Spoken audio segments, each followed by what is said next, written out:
মনে রাখবেন শেষ জামানার সবচেয়ে ইম্পর্টেন্ট ক্যারেক্টার তিনটা। কয়টা? তিনটা। এক নাম্বার হচ্ছে দাজ্জাল। এক নাম্বার কে? দাজ্জাল। সে এখনো আসে নাই, সে মানুষের রূপে আত্মপ্রকাশ করে নাই ঠিকই, কিন্তু তার ফলোয়ার্স যারা আছে তারা কিন্তু এখন সারা ওয়ার্ল্ডে রুল করতেছে। এটা মাথা রাখবেন। দুই নাম্বার হচ্ছে ইমামুল মাহদি, তিনিও কিন্তু আসেন নাই, কিন্তু ইনশাআল্লাহ তাআলা দাজ্জালের ফলোয়াররা যেমন প্রস্তুত হবে, ইমামুল মাহদির ফলোয়াররাও দেখবেন নিজেরাই ইনশাআল্লাহ প্রস্তুত হবে। ইনশাআল্লাহ হবে না? ইনশাআল্লাহ।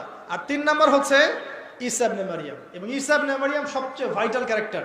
তিনি হচ্ছে শেষ জামানার সবচেয়ে ইম্পর্টেন্ট ক্যারেক্টার, এবং তার হাতেই ইনশাআল্লাহ তাআলা আল্লাহ পাক দাজ্জালকে মেরে ফেলবে ইনশাআল্লাহ তাআলা। তো এখন এই যে মাঝখানে ফেজের সমস্যাগুলো বললাম, সলিউশন নাই। সলিউশন 2 মিনিটে বলে শেষ করে দেই। সলিউশন হচ্ছে ভাই আগে চিনতে হবে যে আমরা কারা। এতক্ষণ যে হিস্ট্রিগুলো বললাম, কিছুটা কি আজ করতে পেরেছেন আমরা কারা, আমরা কোথায় ছিলাম, কোথায় আসছি? এটা যদি বুঝতে পারেন যে আমরা এই বিশ্বের বুকে মাথা তুলে সুদীর্ঘকাল আমরা বিশ্বকে শাসন করেছি, সুদীর্ঘকাল। এখন হয়তো আমরা এরকম অবস্থায় আছি, কিন্তু এই অবস্থা চিরস্থায়ী হবে না, ছিলও না। এখন কাজ প্রথমটা হচ্ছে আমাদের নিজের শেকড়কে চেনা। তারপর আমি বলবো যে পড়াশোনার চর্চাটা বাড়ানো। এখন আমাদের কাজ এটা নয় যে একদম ওই যে ঝোঁকে হয় না, আবেগের বশবর্তী হয়ে একদম এমন কিছু করে ফেলানো যেটাতে ইসলাম আরো সংকুচিত হয়ে যায়। এই কাজ করতে যান না। এখন ভিত্তি শক্ত না করলে আপনি কিছু করতে পারবেন না। ভিত্তিটা কি? ভিত্তি হচ্ছে জ্ঞান। আমার তো জ্ঞানই নাই। আপনি দেখেন এই জেনারেশনকে, যে কোনো জেনারেশনের, এই যে ইয়াং জেনারেশনের যে কাউকে আপনি জিজ্ঞাসা করবেন যে বাংলাদেশ ক্রিকেট টিমের 5টা প্লেয়ারের নাম বলো, ফুটবল টিমের 5টা প্লেয়ারের নাম বলো, দেধারসে বলে দিবে। দেখেন, জিজ্ঞাসা করে দেখেন রাসূল সাল্লাল্লাহু আলাইহি ওয়াসাল্লামের সিরাত থেকে 5টা যুদ্ধের নাম বলো, তার 5 জন স্ত্রীর নাম বলো, তার 10 জন সাহাবীর নাম বলো, জান্নাতের সুসংবাদ প্রাপ্ত 10 জন সাহাবীর নাম বলো, দেখবেন এই 90%ই পারবে না। তাহলে জ্ঞানের বিপ্লব না হলে তো হইল না কিছু। মানে জ্ঞানের বিপ্লব না হলে আমরা নিজেকে চিনতে পারবো না। জ্ঞানই তো আমল বাড়াবে, জ্ঞান না থাকলে আমল করবেন কিভাবে? অতএব প্রথম আমার নসিহতটা হবে, আমাদের সমাধান যদি আমরা যদি চাই যে ব্যক্তিগতভাবে ইসলাম পালন করব, পরিবারকে নিয়ে পালন করব, সমাজে আমরা প্রচার করব, এবং আসন্ন ইসলামের বিজয় যেটা হবে, হোক সেটা 1000 বছর পরেই হোক না কেন, সেখানে আমরা একটা আধ্যাত্মিক ভূমিকা রাখবো, তাহলে অবশ্যই জ্ঞানের চর্চা বাড়াতে হবে। আদারওয়াইজ কোনো অপশন নাই। তারপরে আমাদের কাজ হবে আমল বেশি করা, আমল বাড়িয়ে দেওয়া, সময়ের অপচয়টা কমিয়ে দেয়। সময়ের অপচয় এটা বন্ধ করতে হবে। যা দেখছেন সব সময়ের অপচয়। দেখবেন খেলাধুলা সময়ের অপচয় হচ্ছে, যেগুলো আপনি দেখছেন, ভার্চুয়ালি দেখছেন, আপনি তো খেলছেন না। যদি আপনি 1 ঘন্টা খেলতেন ফুটবল, আমি বলতাম খেলেন।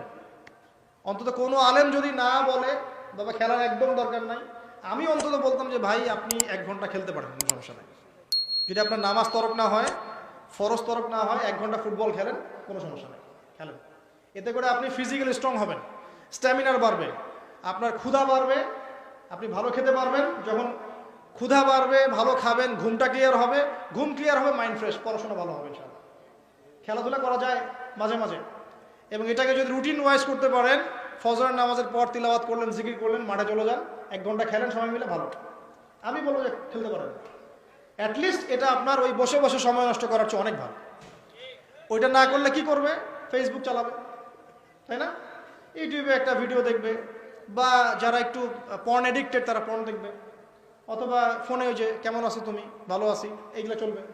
তো এগুলোর চাইতে কি 1 ঘন্টা কসরত করা ভালো না?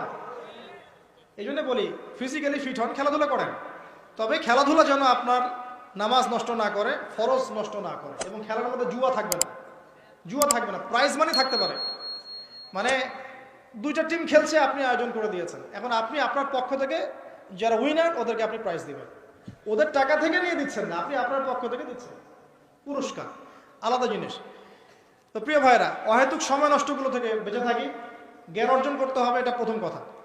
আমল বাড়াতে হবে, সময়ের অপচয় করা যাবে না। আমি এরপর রিকোয়েস্ট করবো যে আমরা যদি হালাল খাই, ইনশাআল্লাহ তাআলা আমাদের ইবাদতগুলো কবুল হবে। হালাল রিজিকের ব্যবস্থা হয়ে গেলেই একটা নেককার মেয়েকে বিয়ে করে ফেলবেন। আদর্শ পরিবারটা গঠন করেন। সবচেয়ে ইম্পর্টেন্ট কাজ হচ্ছে পরিবার গঠন করা, আদর্শ পরিবার গঠন করা, এবং আপনার সন্ততি যারা হবে এদেরকে আগামী বিশ্বকে মোকাবেলা করার মতো জ্ঞান অর্জন করায় তারপর জানেন ইনশাআল্লাহ। অনলাইনে বসে অহেতুক গালিগালাজ করে কারো মান সম্মান হানি করার দরকার নাই। আপনি নিজে কি করছেন এটা দেখেন। আপনি দিনের জন্য নিজে কতটুকু করতে পারছেন এইটা দেখেন। ওই ব্যক্তি তো লুজার, যে নিজে কিছু করতেও পারে না, সারাদিন অনলাইনে বসে বসে কমেন্ট করতে হয়, ওর তো কোনো কাজই নাই। ওকে নিজেকে বসায় দেন একটা বই লিখতে, একটা লেকচার দিতে, হ্যাঁ একটা খুতবা দিতে, দেখবেন কিছুই বলতে পারে। মানুষের সামনে বসে কথা বলার ক্ষেত্রে হাঁটু কাঁপতে থাকে।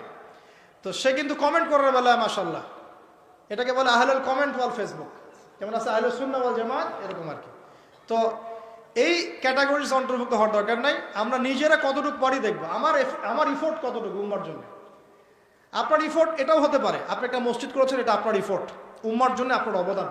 একটা মাদ্রাসা করেছেন, এটা আপনার অবদান উম্মার জন্য।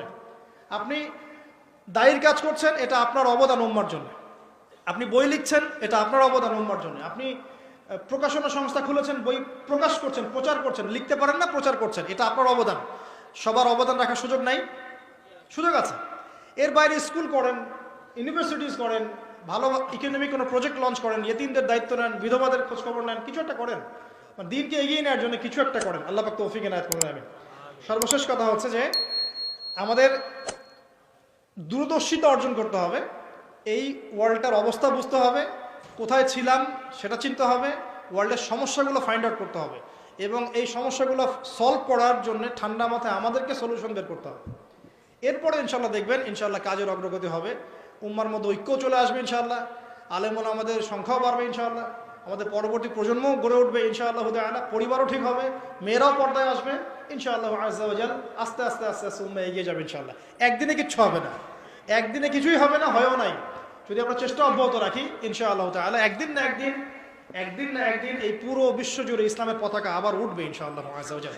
আল্লাহ পাক আমাদের সবাইকে কথাগুলো বোঝার তৌফিক দান করুন, আমল করার তৌফিক এনায়েত করুন, এবং আমাদের মধ্যে যারা অসুস্থ আছে আল্লাহ পাক তাদেরকে শেফায়ে কামেলা দান করুন, যারা মারা গেছেন ওদেরকে আল্লাহ পাক মাফ করে দিন, আমরা যারা বেঁচে আছি আমাদেরকে আল্লাহ পাক দিনের জন্য কবুল করুন, আমিন।